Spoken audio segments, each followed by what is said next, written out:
चलो बच्चों, हरे कृष्णा। बेटा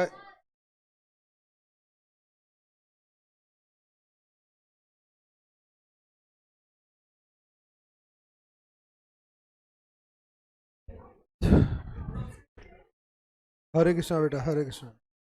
हरे कृष्णा। अरे बुक देकर गया था क्या? बुक एक बेटा बुक देना इधर। हरे कृष्णा बेटा।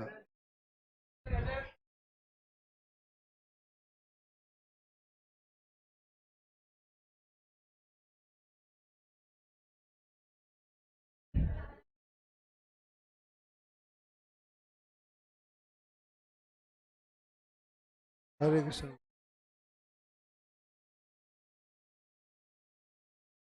चलो हाँ बेटा, कल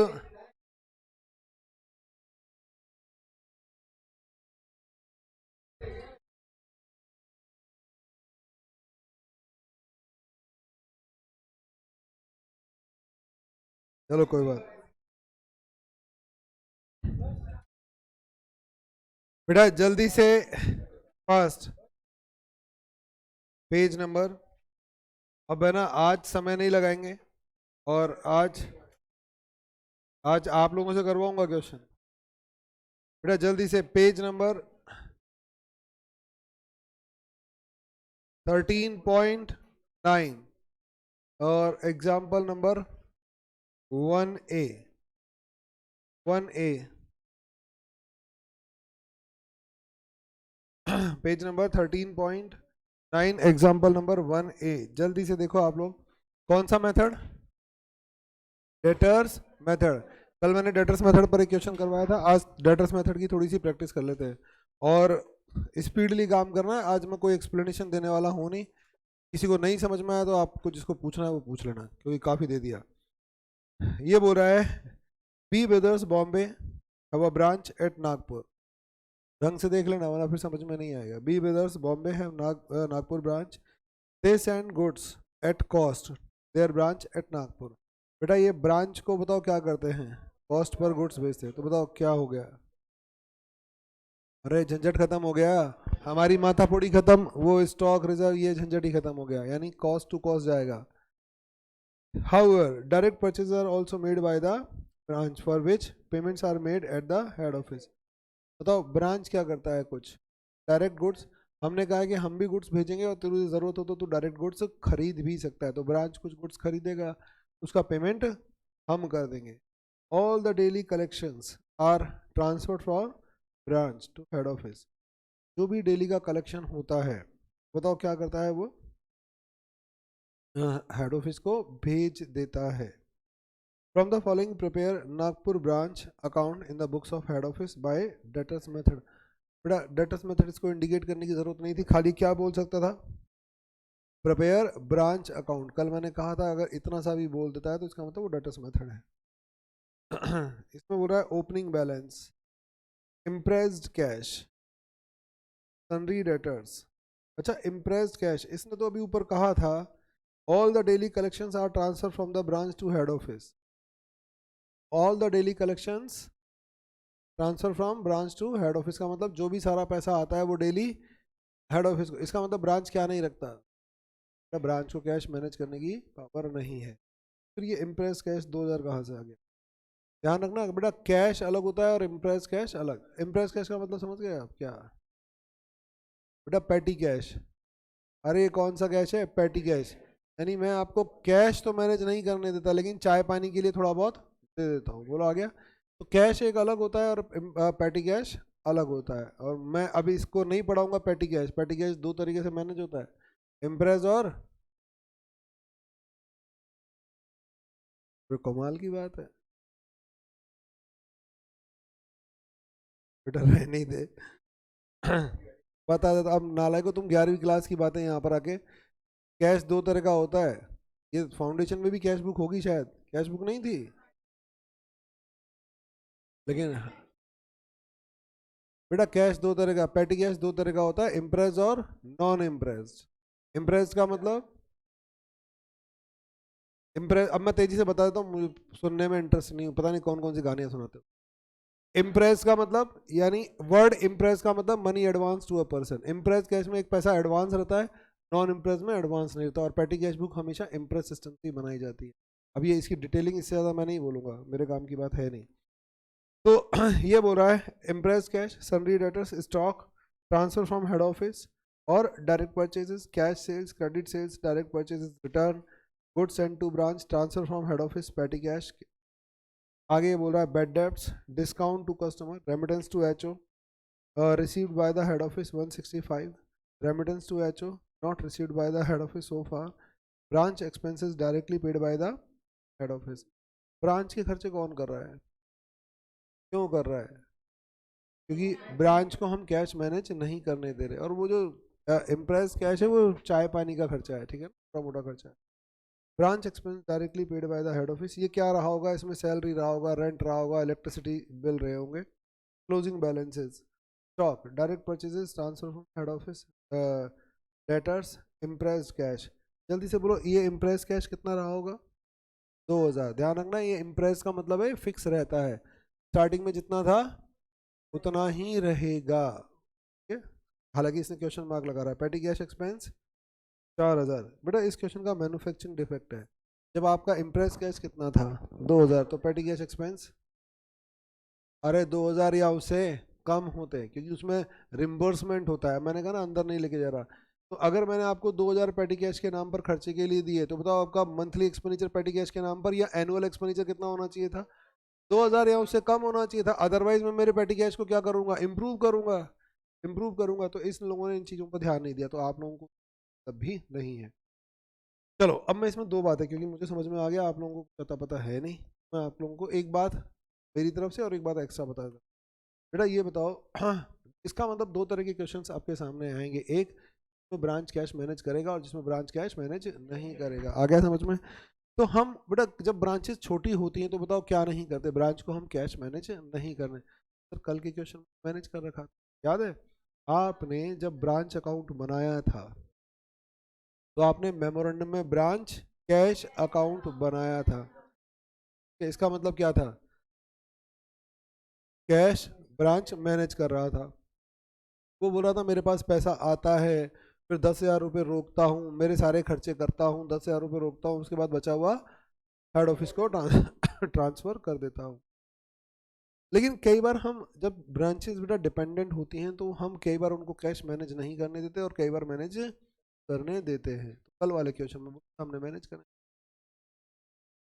मैनेज क्यों नहीं करने देते? बता, एक ये बताओ, ब्रांच मैनेजर छोटा सा आदमी है और मान लो 20-25 हज़ार रुपये उसकी, 1000 रुपये से आपने क्या किया, आपने कहा साहब हमें एनुअली कैश की रिपोर्ट दे देना। अब बेटा मंथली मान लो 5 लाख रुपए का कलेक्शन हो, 5 लाख, 5 लाख, समझ में आ रहा है? 5 लाख आप बोलो खर्चे किए जा और रखे जा अपने पास हमारे साथ एक साथ। बेटा आदमी ईमानदार है, आदमी में कोई कमी नहीं, लेकिन उसने 20-25-30 लाख बताओ क्या देखे अपने पास एक साथ देखे। और कई बार क्या होता है, फैमिली में ज़रूरतें इतनी बड़ी हो जाती है कि आदमी का ईमान टोल ही जाता है। देखो बेईमान आदमी की बात नहीं कर रहे, बेईमान आदमी तो 2 रुपए की चोरी से भी बाज नहीं आता, हम एक ईमानदार आदमी की बात कर रहे हैं। अगर आपका बेटा एक ऑनेस्ट आदमी भी बैठा रखा है आपने, तो आफ्टर सर्टेन पीरियड हो सकता है ये आपका जो अक्यूमुलेट होते होते ये पैसा इतना ज़्यादा हो जाए और उसकी फैमिली में ऐसी कोई रिक्वायरमेंट निकल आए कि जिसकी वजह से उसे ना चाहते हुए बताओ क्या करनी पड़ जाए, चोरी करनी पड़ जाए। तो आप लोगों की बेवकूफ़ी की वजह से एक आदमी का करियर खराब हो गया। वो ईमानदार आदमी था, चोरी नहीं करना चाहता था, लेकिन क्योंकि आपने पैसा इतना ज़्यादा दे दिया, उसको लगा यार 20-20 हज़ार करके तो मैं जीवन में नहीं कमा पाऊंगा, 25 लाख रुपए पड़े लेके निकल लो, ठीक है। तुम्हें यहाँ की कुछ ज़्यादा ही जानकारी है। तो अब ये बताओ, इसीलिए बताओ हम लोग क्या करते हैं, इसको मना कर देते हैं कि भैया तू क्या नहीं करेगा, कैश मैनेज नहीं करेगा। अब जैसे मान लो यहाँ की ब्रांचेस हैं दूसरी जगह पर, बेटा उन ब्रांचेस पे बताओ क्या होता है। बेटा सुबह से लेकर मान लीजिए फीस ही तो आती है, और आपको पता है फीस भी इनिशियली आती है, ये नहीं कि पूरे साल भर चलती रहती है। फीस आई सुबह से लेकर शाम तक, मान लो 3 बजे तक जो भी कलेक्शन हुआ क्या कर दो आप, यहाँ के हेड ऑफिस के बैंक अकाउंट में डिपॉजिट कर दो, आपके हाथ खाली हो गए वापस। फिर इसके बाद जो कलेक्शन आता है प्लस अगले दिन का कलेक्शन 3 बजे तक का, फिर क्या कर दो, फिर डिपॉजिट कर दो। तो आपके पास बताओ क्या हो गया, बार बार आपके हाथ खाली हो गए। फिर आपका खर्चा, हेड ऑफिस बोलता है टेंशन मत लो, तुम्हारे एम्प्लॉयज की सारी सैलरी का चेक, तुम्हारे इलेक्ट्रिसिटी एक्सपेंस, तुम्हारे वाटर सप्लाई एक्सपेंस, सारे के चेक मैं बनाकर भेज दूंगा। बोलो आ गया समझ में। अब यहाँ पर ये लोग बोलते हैं हमें डेली क्या पीनी होती है, 2-2 कप चाय पीनी होती है। अब चाय का डेली 2-2 रुपए का बिल थोड़ी बनाकर भेजोगे, ठीक है। सामने वाला डेली 5 रुपए मांगता है इस बात के, अब यह 10 रुपए की हो गई 10 रुपए मांगता है। तो फिर हेड ऑफिस ने एक अरेंजमेंट किया, कैश तो मैनेज नहीं होगा, ऐसा करते हैं 2,000 रुपए दे देते हैं तुम्हारे चाय पानी का खर्चा, ठीक है ना, इसमें आप चाय पानी पीते रहना। तो ये पेटी कैश मैनेज किया, मेन कैश हमने उनको हाथ भी नहीं लगाने दिया। अगर ब्रांच क्या मैनेज नहीं कर रहा, बेटा कैश मैनेज नहीं करता, तो ध्यान रखना उस क्वेश्चन में हमेशा ब्रांच के सारे खर्चे कौन पे करता हुआ दिखाई देगा, हेड ऑफिस ही पे करते हुए आपको दिखाई देगा। चले आगे, चलो जल्दी से बोलो अब इसमें क्या करना है। ब्रांच अकाउंट, चलो ब्रांच अकाउंट बनाओ। Example number 1, branch account. Branch library में ऐसा है क्या जो सारी लाइब्रेरी में बैठे रहते हैं?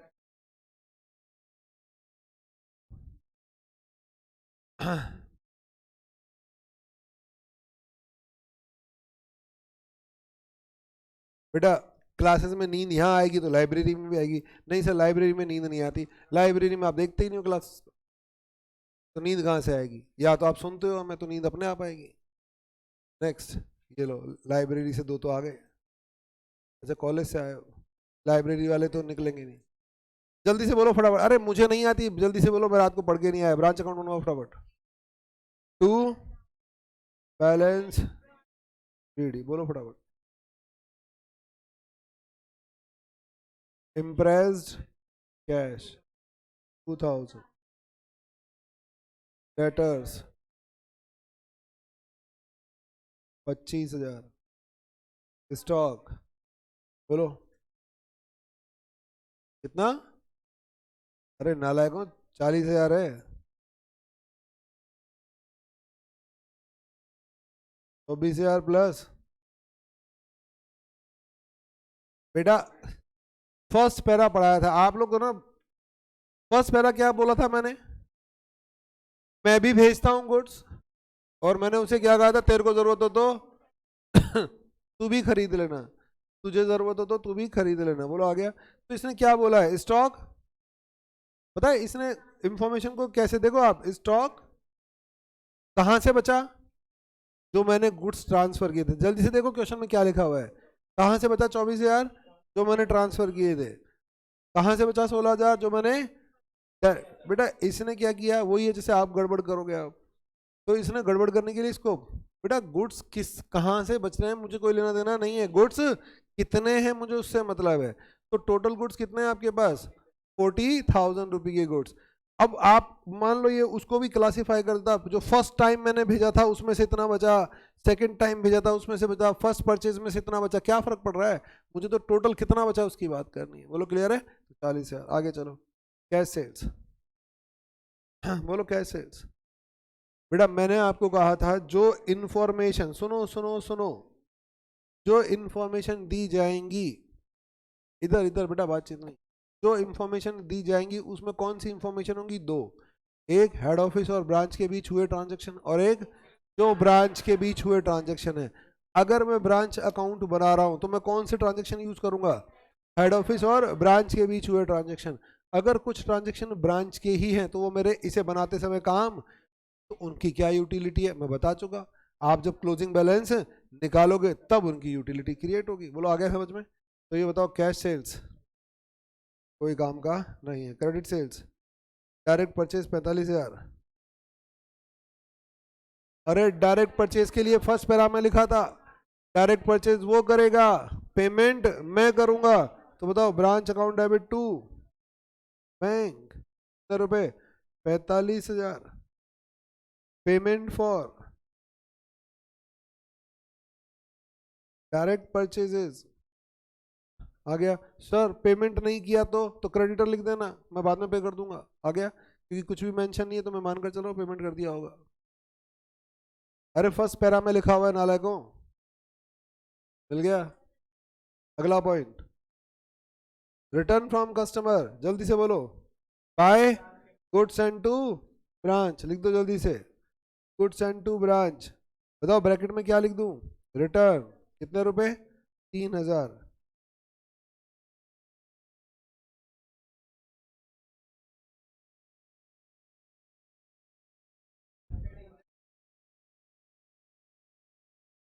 बेटा आधी क्लास लिख रही थी।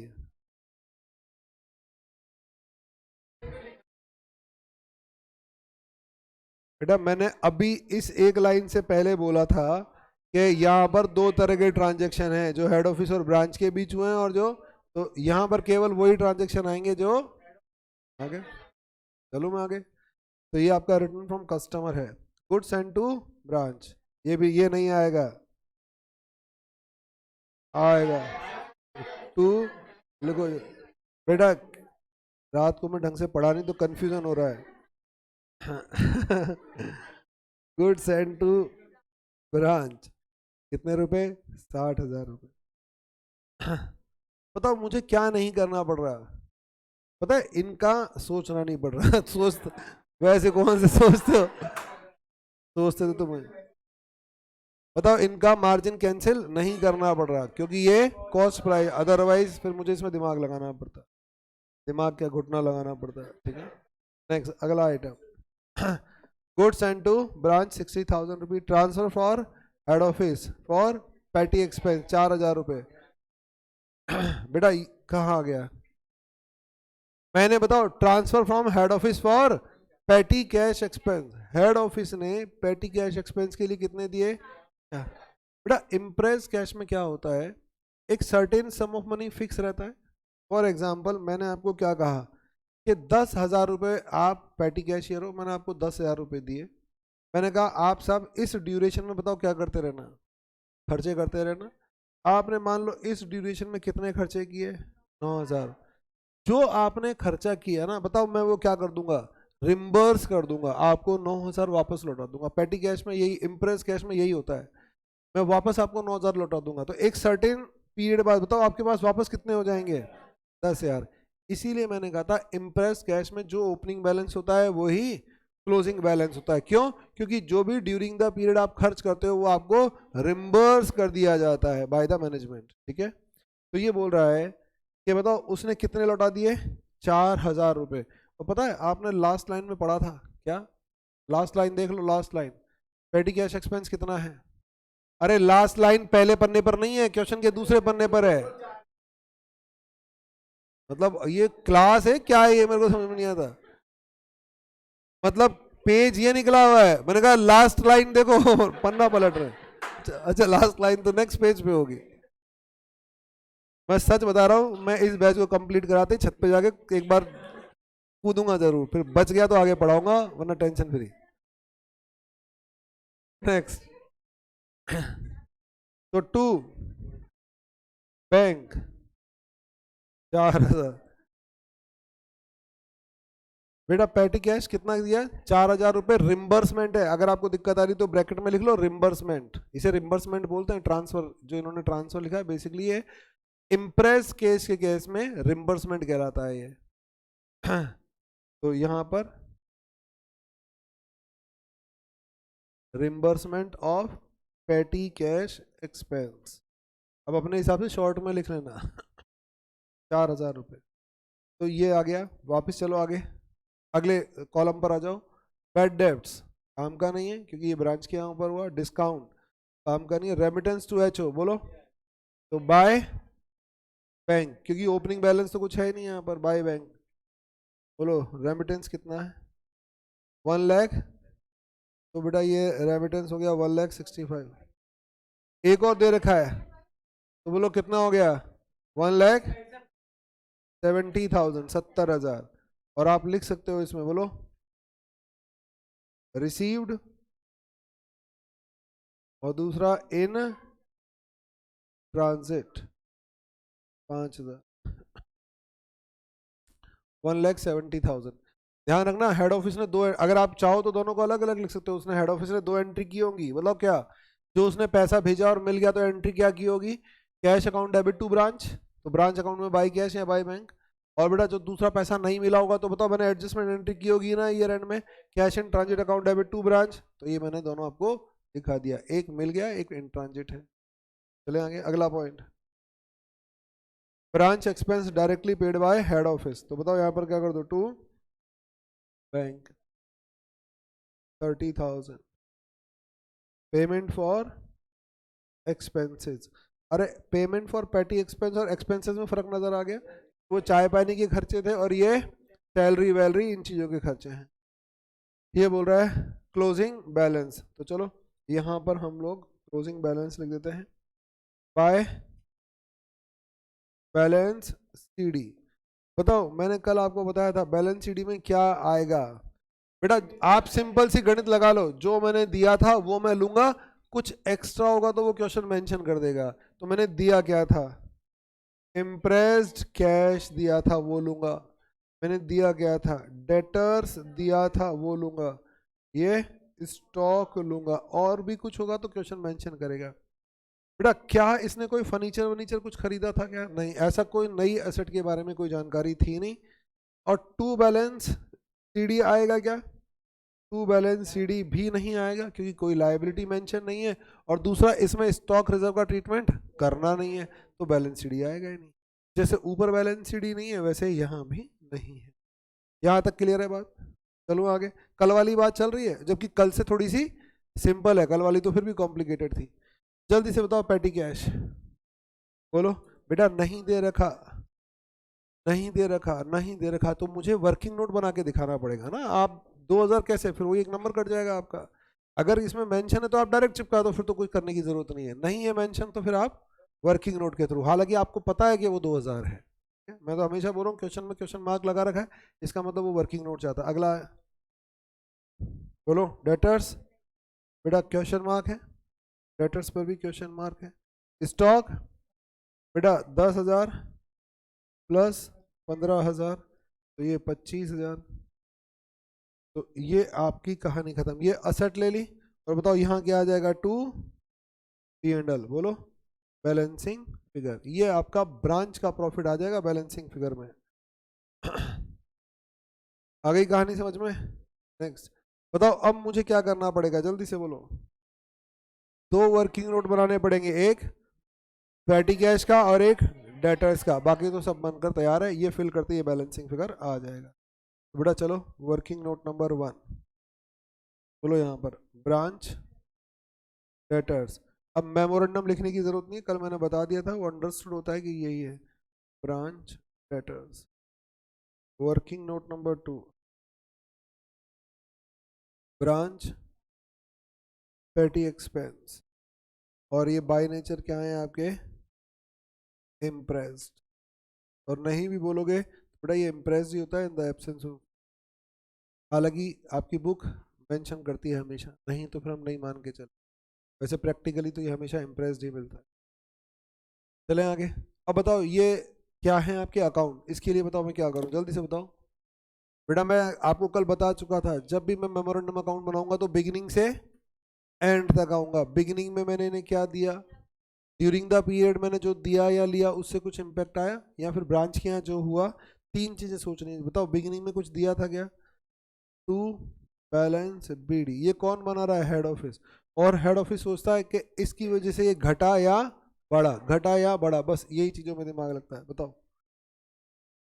25,000 टू बैलेंस बीडी, कितना था ये, 2,000।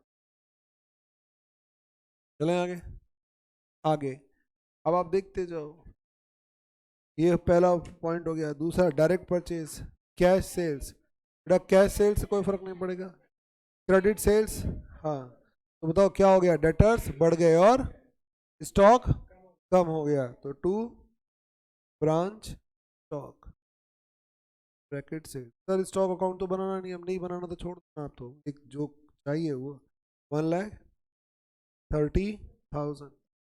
डायरेक्ट परचेजेस काम का नहीं है, रिटर्न फ्रॉम कस्टमर, बोलो डेटर्स कम हो गया और स्टॉक बढ़ गया, तो बाय ब्रांच।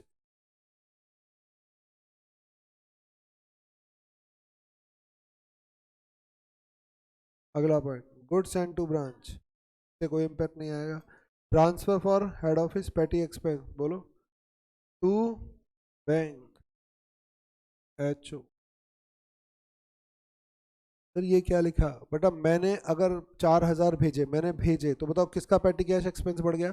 पेटी कैश बढ़ाया नहीं बढ़ा, 2,000 उसके पास पहले से था, 4,000 मैंने भेज दिया। लेकिन ध्यान रखना, ब्रांच तो कैश मैनेज ही नहीं करता, तो फिर मेरा कैश कम हुआ। मैं यहाँ इंडिकेट कर रहा हूँ, मेमोरेंडम अकाउंट है, मैं यहाँ बता रहा हूँ, इसकी वजह से मेरा कैश, अगर ब्रांच का कैश होता तो मैं यहाँ पर टू ब्रांच कैश और फिर ब्रांच कैश कम कर देता। समझ में आ गया? ये इंडिकेटर्स है, ये मेरा कैश कम हो गया है बेटा। डबल एंट्री नहीं चल रही। कल भी मैंने आपको बताया था कि आप चाहो तो बताओ इसे क्या कर सकते हो, स्टेटमेंट्स में बना सकते हो, ठीक है ना। लेकिन मोस्ट ऑफ द केसेस में बुक अकाउंट ही बनाती है मेमोरेंडम होते हुए भी, फिर मैं भी अकाउंट ही बता रहा हूँ। फिर भी बेटा किसी को भी डाउट हो तो पूछ लेना, ये टू बैंक मैंने आपको बता दिया, मेमोरी पर्पज से है, और मैं चाहूँ तो मेरे बैंक अकाउंट में देख सकता हूँ मैंने इसकी एंट्री की होगी। अगला पॉइंट, चलो पीछे आ जाओ अभी। बैड डेब्ट्स, बोलो बाय बैड डेब्ट्स। बेटा ये कोई अकाउंट मुझे ओपन नहीं करने, इनके बारे में जानकारी नहीं चाहिए, तो उनको डायरेक्टली नाम से लिखा करो। 1,000 discount from customer, by discount to customer 2,000। बताओ रेमिटेंस, जल्दी बोलो फास्ट, इतना समय नहीं है, कोई काम की नहीं है बेटा। लेटर अकाउंट में थोड़ी आएगा, पेटी कैश में थोड़ी आएगा, मैं तो इन दो अकाउंट पर काम कर रहा हूँ।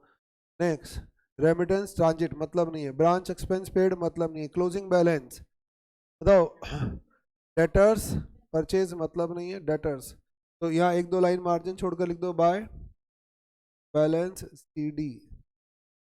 ये तो मुझे निकालना है, यहाँ पर लिख दो बाय बैलेंस सी डी, ये भी निकालना है मुझे। और इसमें लास्ट में क्या दे रखे, पेटी कैश एक्सपेंस, तो बाय पेटी एक्सपेंस। ये मैंने खर्चा कर दिया, मेरे पास 6,000 रुपये थे, 6,000 रुपये में से बताओ मैंने क्या कर दिए, 4,000 लास्ट में दे रखा है बेटा, पेटी कैश एक्सपेंस कर दिए, तो मैंने 6,000 रुपये में से 4,000 रुपये खर्च कर दिए। मुझे ये दो निकालने हैं, तो बताओ क्या मेरे पास पेटी कैश एक्सपेंस आ गया बेटा? 2,000 आ गया बैलेंसिंग फिगर। तो ये तो मैं वहाँ जाके लिख दूंगा, और ये मुझे पहले से भी पता था, लेकिन मुझे तो अकाउंट बना के दिखाना था क्योंकि वहाँ क्वेश्चन मार्क लगा रखा था। मैंने आपको बताया था बेटा 2,000 है तो 2,000 ही रहेगा, क्यों? क्योंकि इम्प्रेस कैश में जो भी खर्चा किया जाता है वो लौटा दिया जाता है। हाँ, इसका मैन्युफैक्चरिंग डिफेक्ट आप बोल सकते हो कि बेटा जब 2,000 का पेटी कैश है तो 4,000 खर्चा कैसे कर दिया, ऐसा होता नहीं है, उसे इम्प्रोवाइज कर दिया जाता है। लेकिन हमें उनमें दिमाग नहीं लगाना, हमें कोई क्वेश्चन सुधारने के लिए नहीं बैठे, हम क्वेश्चन सॉल्व करने के लिए। एक बात ये हमारी खत्म हो गई जो सबको समझ में आ गई होगी। अब बेटा किस पर आते हैं, ब्रांच डेटर। क्या आपको ब्रांच डेटर में कुछ मिसिंग लग रहा है क्या? बेटा हमें यहाँ पर डेटर अकाउंट का क्लोजिंग बैलेंस निकालने से पहले एक गड़बड़ दिखाई दे रही है। हमारे पास ओपनिंग बैलेंस था, हमने ड्यूरिंग द पीरियड सेल किया, हमारे पास रिटर्न आया, बैड डेब्ट्स हुआ, डिस्काउंट दिया, बेटा कलेक्शन तो आया ही नहीं। आ रही बात समझ में? कलेक्शन तो क्या बेटा पूरे साल में कुछ कलेक्ट नहीं हुआ होगा क्या? ऐसा तो हो ही नहीं सकता। डेटर ध्यान रखना शॉर्ट टर्म असेट है, करंट असेट्स है, लॉन्ग टर्म नहीं है जो 12-12 महीने या 1-2 साल चलती है। तो बताओ यहाँ पर क्या होगा, बाय बैंक, बोलो क्या, एच ओ। ध्यान रखना जैसे ही कलेक्ट हुआ होगा उसने क्या बोला था, वो हेड ऑफिस को डेली बेसिस पर भेजता है, यानी डेटर से जो भी पैसा आया होगा उसने डेली बेसिस पर भेज दिया होगा, वो तो कैश मैनेज ही नहीं करता। तो मैंने यहाँ पर कल के अकाउंट में पता है मैंने कैश मैनेज कर रखा था, तो जब मेरे पास पैसा आ रहा था तो मैं मेरा ब्रांच कैश बढ़ा रहा था। तो आज मैं इंडिकेट कर रहा हूँ सब जितना आया होगा ड्यूरिंग द पीरियड वो धीरे धीरे भेज दिया होगा। अब इसने बताओ यह कैश ऐसा पॉसिबल ही नहीं है ड्यूरिंग द ईयर नहीं मिला हो, तो मुझे कैश भी निकालना है, और बताओ क्लोजिंग बैलेंस जो ये बोल रहा है क्लोजिंग बैलेंस, तो बताओ मैं क्या कर लेता हूँ बेटा, वर्किंग नोट नंबर 3, बताओ मैं क्या निकाल लूँ, कलेक्शन फ्रॉम डेटर्स। मैं कलेक्शन फ्रॉम डेटर्स निकाल सकता हूँ, कोई मुझे बता सकता है मैं collection from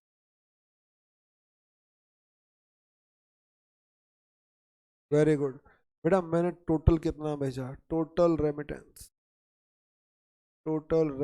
during the period, during the 1,70,000, 1,70,000 का मैंने रेमिटेंस किया था। और मेरे पास दो ही सोर्स थे, पहला नंबर फर्स्ट में बता दिया था, या तो मैं क्या कर सकता हूं, कैश सेल से पैसा आता है या फिर कलेक्शन फ्रॉम डेटर से आता है। तो कलेक्शन फ्रॉम डेटर से तो मुझे पता ही नहीं, तो बताओ क्या मुझे पता है कि कैश सेल से कितना आया। हाँ बेटा, क्वेश्चन में कैश सेल्स दे रखी है 45,000, 45,000 बाय, ये आपके पास कलेक्शन 1,20,000, ये बच्चों कलेक्शन आ गया। तो ये जो कलेक्शन आया था, ये बताओ मैंने क्या कर दिया होगा, इसे हेड ऑफिस को भेज दिया होगा, क्योंकि एक साथ तो आया नहीं होगा, बल्क में ही धीरे धीरे आया होगा। तो ये 1,25 मैंने भेज दिया होगा। अगर ये भेज दिया तो अब मेरे पास सारी पिक्चर क्लियर है, अब मैं बैलेंसिंग फिगर निकाल सकता हूँ। ये बेटा बैलेंसिंग फिगर 24,000 आ गया। ये बैलेंसिंग फिगर ये मैंने कैलकुलेट किया, मैंने 1,70,000 भेजा। सर भेजा कहाँ है 1,70, आपने तो केवल कितना भेजा था, 1,65। अरे मैंने ब्रांच की बात कर रहा हूँ, मिला था हेड ऑफिस को 1,65, तो हेड ऑफिस ने एडजस्टमेंट तो किया ना ट्रांजिट के नाम पर, क्योंकि मैं तो पैसा भेज चुका। तो इट मींस मैंने 170 सेंड किया था, 165 सेंड नहीं किया था। तो आउट ऑफ 170 45 का कैश सेल्स। और बेटा अब आप वहां जाके लिख दो और बैलेंसिंग फिगर निकाल दो। तो बैलेंसिंग फिगर आपका नेट प्रॉफिट 15,000 आना चाहिए, जल्दी से निकालो फटाफट। 15,000 का नेट प्रॉफिट आना चाहिए, सारे बच्चे देखो जल्दी से।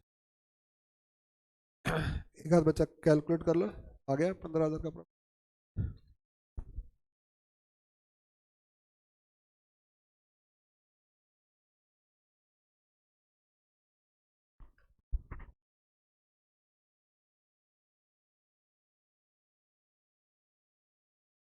अरे एक दो बच्चे निकालो, सब मत निकालो, खत्म करते हैं फिर कहानी। आ गया ना, एक दो बच्चों ने कैलकुलेट कर लिया, 15,000 का प्रॉफिट आ गया। बेटा ऑनलाइन वाले बच्चों जल्दी से बोलो, क्वेश्चन अच्छी तरह समझ में आ गया। मुझे नहीं लगता, कल वाली चीज मैंने रिवाइज कर दी और आज थोड़ी चीज सिंपल थी, क्योंकि यहाँ पर डेटर्स। अरे सारे बच्चे जल्दी से क्लियर, धीरज वेरी गुड बेटा, हरीश क्लियर, अंशुल काजल सब बेटा जल्दी से एंटर करो, इधर सबका क्लियर बेटा, किसी को कुछ पूछना है तो पूछ लो जल्दी से, इधर हो गया। अब मुझे ये बताओ, क्या आप इन्हें हैंडल कर पाओगे। बेटा बिल्कुल कर पाओगे, लेकिन प्रैक्टिस चाहिए। आप समझ रहे हो, लेंथ देख रहे हो आप कितनी ज़्यादा है।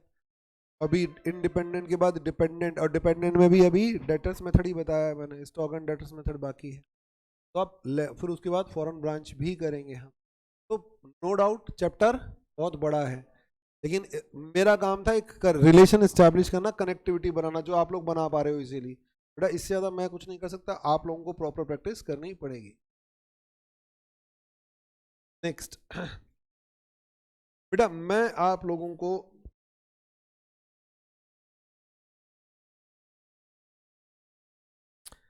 चलो अब मैं आज की क्लास में आपको क्या सिखा रहा हूँ, दूसरा मेथड। जल्दी से बताओ दूसरा मेथड कौन सा, देखो जल्दी से, final account method. Final account method, अच्छा फाइनल अकाउंट कहते किसे हैं, ट्रेडिंग और पी एंड एल। ना ना बैलेंस शीट नहीं, मैंने आपको, अरे पीछे नालायको, ये बताओ मैंने आपको क्या कहा था, ये जो मेथड मैंने डेवलप किए हैं किस लिए किए हैं, for the purpose of calculating profit. आ गया। और मैंने आपको कहा था जब मैंने ब्रांच मेथड में प्रॉफिट निकाला तो बताओ क्या थी, असेट्स बाई प्रोडक्ट्स थी, तो अपने आप आ रही थी, मजबूरी थी मेरी प्रॉफिट के लिए वो कैलकुलेशन करना। फाइनल अकाउंट में ध्यान रखना, मेरा पर्पस क्या है, प्रॉफिट निकालना। तो बताओ मैं कहाँ तक लिमिटेड रहूंगा, ट्रेडिंग और पी एंड एल तक। बोलो आगे समझ। बेटा मैं फाइनल अकाउंट नहीं सिखा रहा, क्यों नहीं सिखा रहा, ट्रेडिंग पी एंड एल बनाना आता है। इसी क्वेश्चन को बताओ मैं किससे करके दिखा, मैं क्या करके दिखा रहा हूँ, मैं तो रात को पढ़ के ही नहीं आया, आपको बता दिया। बेटा आप लोगों को मुझे बताओ इसी क्वेश्चन को कैसे करके दिखाना है, फाइनल अकाउंट मेथड है। चलो करो जल्दी से, बनाओ। Example number 1, trading P and L account, trading and P and L account for the year ended, number है 31 दिसंबर 2000, बेटा जैसे ट्रेडिंग पी&एल बनाते हो कुछ नया नहीं सोचना, कुछ नया नहीं सोचना। मुझे बताओ प्रॉफिट कितना आएगा, समझ में आ गया बेटा? प्रॉफिट वही आएगा जो, आप वर्किंग बदल लो कोई फर्क नहीं पड़ता, प्रेजेंटेशन ही तो चेंज होगा। जल्दी से बोलो आप, अरे जल्दी, इतना समय। To opening stock, very good, जल्दी से बोलो कितना है? 40। अब आपको प्लस प्लस करके लिखने की जरूरत नहीं है, किस में से बचा कहाँ से बचा मुझे मतलब नहीं है। जल्दी से बोलो अगला। टू, हाँ, गुड्स एंड टू ब्रांच, जल्दी से बोलो। अमाउंट भी तो बोलता जा, खाली फिगर तो। 60,000, और बोलो। टू डायरेक्ट परचेजेस, बेटा उसके पास गुड्स मेरे पास से भी आते हैं और वो खुद भी खरीदता है। कितना? 45,000। जल्दी से बोलते जाओ, स्पीड बढ़ाओ। बाय, बेटा रिटर्न तो सेल तो करो पहले, सेल तो किया है नहीं, रिटर्न कहाँ से जाएगा, है ना? बाय, अच्छा ये लो बाय सेल्स मैंने कहा से अच्छा, नहीं नहीं, मैंने कहा सेल्स तो करो, तो आपने कहा बाय सेल्स, तो मैंने कहा चलो बाय सेल्स कितना? 1,00,000 नालायक, ये लो मैं ब्रेक करके लिख देता हूँ। कैश सेल्स, कैश सेल्स, बेटा हालांकि मुझे कैश और क्रेडिट में कोई इंटरेस्ट है नहीं, मैं तो डायरेक्ट लिख रहा था। क्रेडिट 130, 175, और आप डायरेक्ट क्या लिख सकते थे? 175। कैश और क्रेडिट दिखाने की जरूरत नहीं है। लेस जो आप बोल रहे थे रिटर्न 3,172, आई कहानी समझ में? नेक्स्ट, बोलते जाओ, मुझे नहीं पता। बाय क्लोजिंग स्टॉक, बेटा एक्स्ट्रा ऑर्डिनरी मत सोचो, आपका डेटा चाहे कैसा भी सही, आप फाइनल अकाउंट बना रहे हो, ट्रेडिंग पी&एल वैसे बनता है 25,000, दोनों को ऐड करके खत्म हो गया। अब बाकी खर्चे वर्चे वो कहाँ आएंगे सारे? पी&एल में। तो बताओ मैं क्या निकाल दूं यहाँ पर? जीपी टू जीपी बैलेंसिंग, बेटा 15,000, ये नहीं, ये थोड़ी आएगा 15,000, 15,000 तो एनपी आएगा। 52,000, 52,000 बाय जीपी, 52,000। चलो अब पी&एल का आइटम बोल दो। टू बैड डेब्ट, बेटा स्टार्टिंग से देखते जाओ, मिल जाएंगे। टू बैड डेब्ट्स कितना है? और बोलो।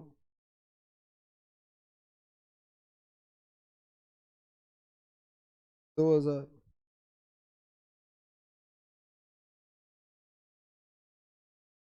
जल्दी से बोल, देखते जाओ, बोलते जाओ।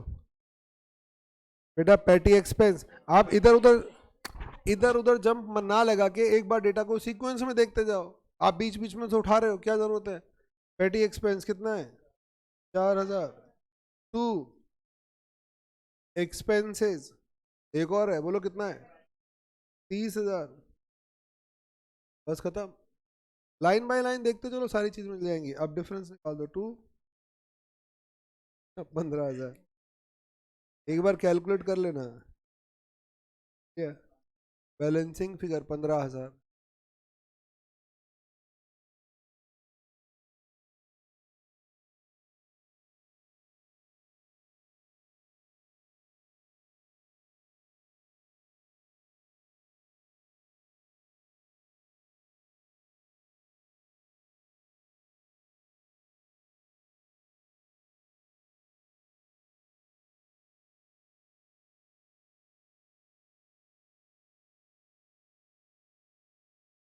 अरे लिख लिया? तो ये बताओ इसके साथ ही क्या खत्म हो गया? फाइनल अकाउंट मेथड खत्म। बस, है क्या खत्म हो गया? मैं क्या करूं? बेटा मैं तो आपको पहले ही बोल चुका, एग्जाम में क्या आता है, डेटर्स और स्टॉक एंड डेटर्स मेथड। अच्छा, फाइनल अकाउंट मेथड में करना क्या है आपको, मुझे समझ में नहीं आ रहा।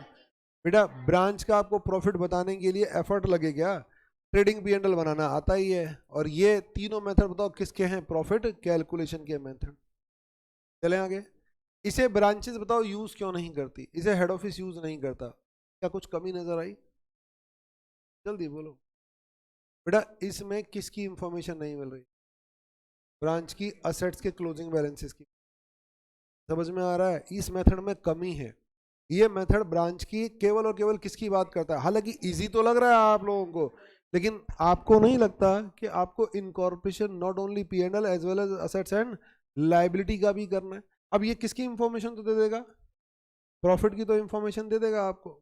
और ये सारी चीज मेरे वैसे भी काम की नहीं, ये काम का है। एक असेट लाइबिलिटी के बैलेंस के लिए फिर बताओ आपको क्या करना पड़ेगा, एक्स्ट्रा एफर्ट करना पड़ेगा। तो ये मेथड अपने आप में कंप्लीट नहीं है, आधा अधूरा मेथड है, इसलिए इसको जेन्युइन नहीं मानते और ये यूज भी नहीं होता। चलो मैं आगे। तो इस मेथड में कमी है, इसीलिए बताओ अल दूसरे मेथड्स यूज होते हैं। मुझे लगता है एक क्वेश्चन मैंने करा दिया, मोर देन इनफ है। बच्चे कुछ बताओ फाइनल अकाउंट के आप लोग करोगे, मुझे बताने की जरूरत नहीं है। बेटा ऑनलाइन वाले बच्चे जल्दी से बोलो ये मेथड क्लियर, हालांकि पूछने का कोई सेंस है नहीं, ये मेथड आपका क्लियर है? हाँ सर, ये मेथड क्लियर, यस। ठीक है बेटा, एग्जाम में मोस्टली आप ये मान कर चलो नहीं आएगा। नेक्स्ट, ये आ जाए तो बेटा हो सकता है आपने पिछले जन्म में मोती दान किए हो, तो हो सकता है आपको, लेकिन मुझे उसकी पूरी उम्मीद है ऐसा नहीं हुआ होगा। ठीक है, तो क्या मतलब, अब बताओ तीसरे मेथड पर आते हैं। तीसरा method stock and debtors,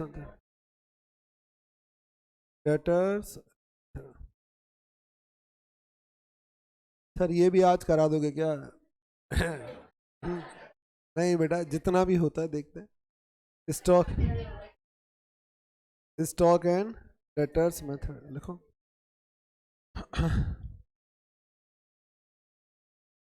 required,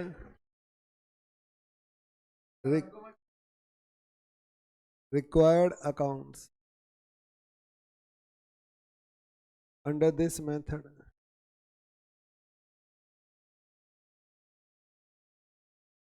under this method.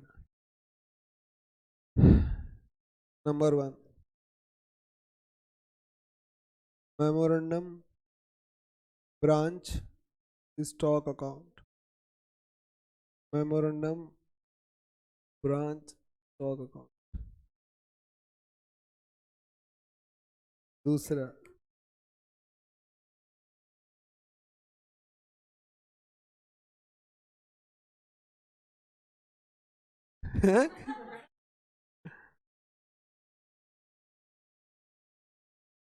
कौन सी?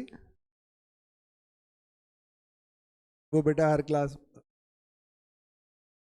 मेमोरेंडम, तो आप लोग है ना रिश्ते खराब करवाओगे आप लोग और कुछ नहीं हो, नहीं हो रिलेशन का, तो आप लोग अपने काम से काम रखो।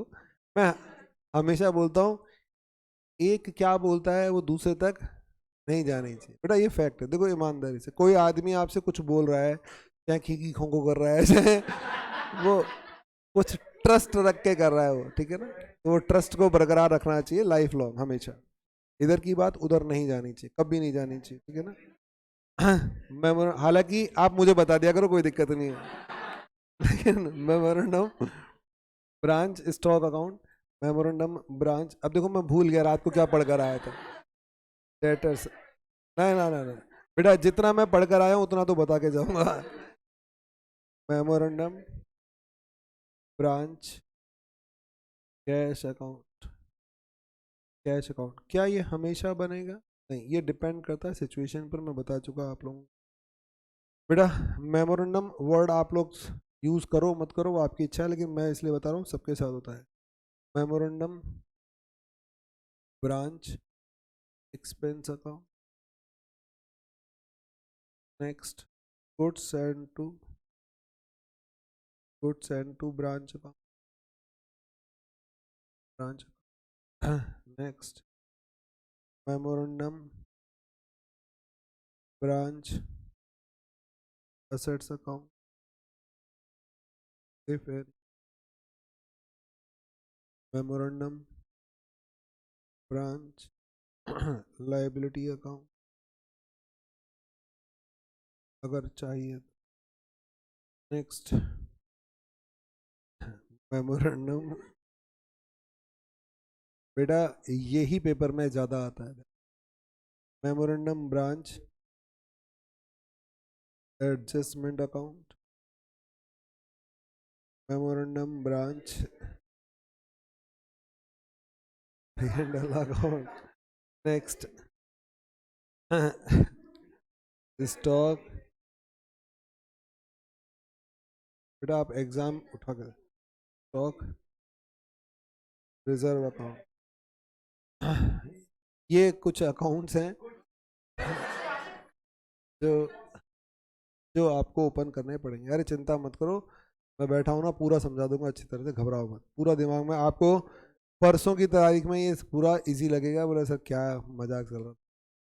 बेटा देखो मैंने कहा ना, मेरा काम क्या है आपके दिमाग में डालना और आपको बात भी समझ में आएगी, लेकिन हाँ प्रैक्टिस करनी पड़ेगी। तो ये कुछ अकाउंट, मतलब ये इतने सारे अकाउंट्स हैं जो आपको ओपन करने पड़ेंगे, लेकिन हाँ मोस्टली आप ये मान कर चलो 7-8 अकाउंट तो ओपन करने ही करने हैं। सारे नहीं करने पड़ेंगे तो आपको 7-8 अकाउंट तो ओपन करने। बेटा तीनों मेथड में अब शायद आप लोगों को मेथड ये नहीं आया। बेटा बात सुन लो, मेथड चाहे ये अभी मैंने बताया नहीं है, लेकिन एक बात तो समझ में आ गई होगी कि इंपॉर्टेंट केवल दो ही मेथड है। आप अगर क्वेश्चन देखोगे तो एग्जाम में आप ये मान के चलो 50% केसेस में, आप 3 ब्रांचेस है, मोर देन 50%, 60-70% केसेस में बताओ क्वेश्चन किससे आते हैं। बेटा डिपेंडेंट ब्रांच से, डेटर से, स्टॉक एंड डेटर्स मेथड से आते हैं। बाकी 30% चांस है, 30% जो पोर्शन है वो आपका या तो फॉरेन ब्रांच का आता है या फिर वो इंडिपेंडेंट। क्योंकि इंडिपेंडेंट में उनका मानना ये है, हालांकि हमें तो वो भी कॉम्प्लिकेटेड लगा था, उनका मानना ये है कि बच्चों को ट्रेडिंग पीएनएल देना, ट्रायल बैलेंस देना पड़ता है और उसके बाद उससे पूछे क्या फाइनेंशियल स्टेटमेंट के नाम पर।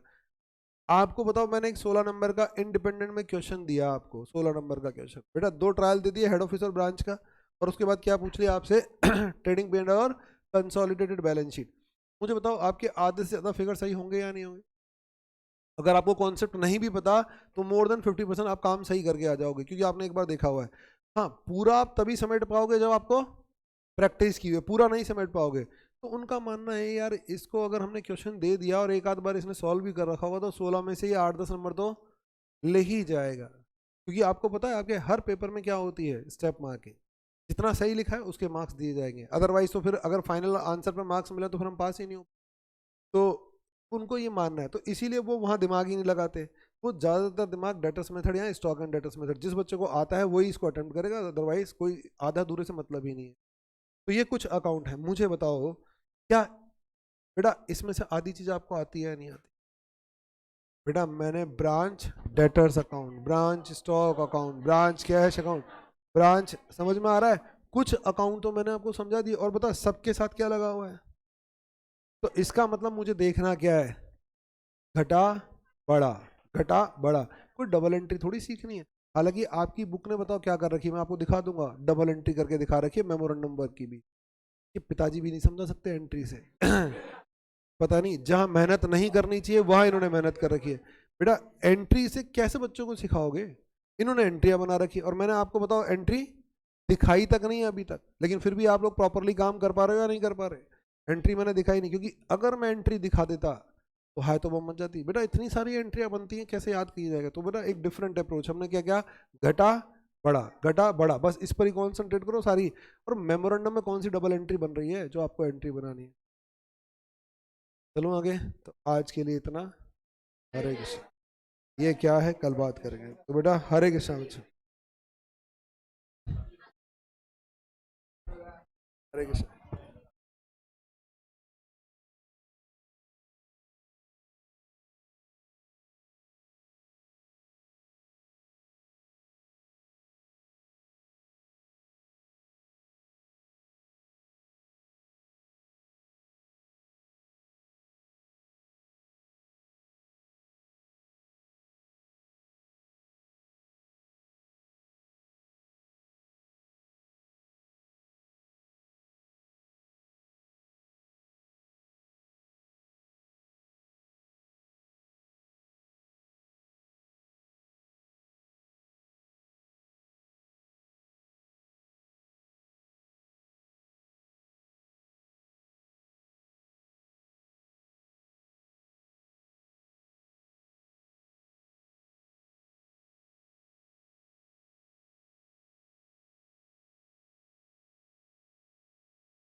नहीं भूख नहीं लगती?